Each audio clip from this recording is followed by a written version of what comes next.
तन्हाई खुद गरज दोस्त से बेहतर है। एक दफा का जिक्र है कि जंगल में दो दोस्त रहते थे, एक बल्ली जिसका नाम केटू था और एक किता टिमी था। वो गहरे दोस्त थे। वो अपने घर के सामने उकठे खेलते थे। एक दिन वो अपने घर के करीब जंगल में छपन छपाई खेल रहे थे। इचांक उन्हें रेछ की गजबनाक धाड़ सुनाई दी। वह दोनों डर गए। फिर केटू बगैर सोचे तेजी से दरख्त की तरफ भागी। वो टमी के बारे में सोचे बगैर एकदम दरख्त पर चढ़ गई। टमी उसकी चालाकी देखकर बहुत हैरान हुआ। वो परेशान हो गया क्योंकि वो ऊंचे दरख्त पर नहीं चढ़ सकता था। लेकिन फिर उसने एक मंसूबा बनाया। उसने अपने आप को एक बड़े दरख्त के पीछे छिपा लिया और शेर की बड़ी धाड़ बनाने की पूरी कोशिश की।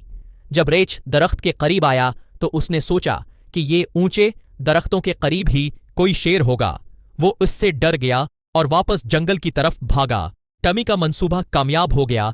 रीछ के जाने के बाद खुद गरज केटू दरख्त से नीचे उतर आई और उसने टमी से बड़े मासूम लहजे में कहा, अवर टमी, तुम इतने बहादुर हो कि आखिर तुमने हम दोनों को बचा लिया।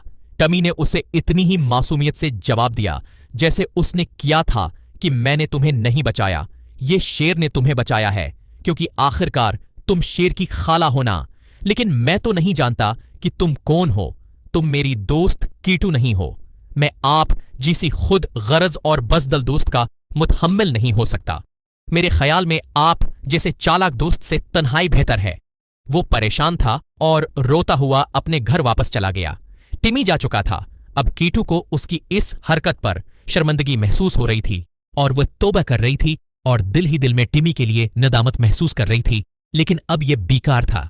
उस कहानी के 3 बड़े अखलाकी सबके हैं ओवररेटेड।